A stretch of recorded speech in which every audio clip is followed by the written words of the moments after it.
অনেকেই আছে কিছুটা করেই অহংকারী হয়ে যায়, অহংকার পতনের মূল। এই ডাউন টু আর্থ থাকাটা এগিয়ে যেতে আপনাদের কিভাবে সাহায্য করেছে? আমরা না যেমন শুরু করেছিলাম আমরা এখনো কিন্তু সেই মেন্টালিটিতে রয়ে গেছি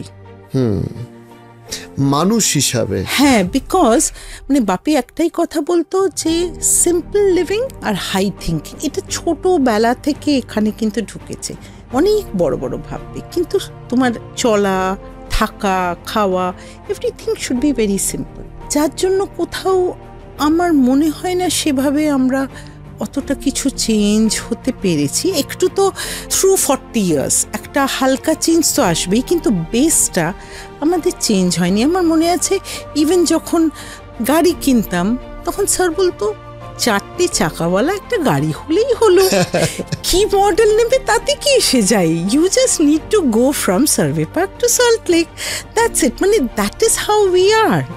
এইরকম একটা মেন্টালিটি নিয়ে and to give best services to my clients, to my patients, to my students, এটা খুব দরকার।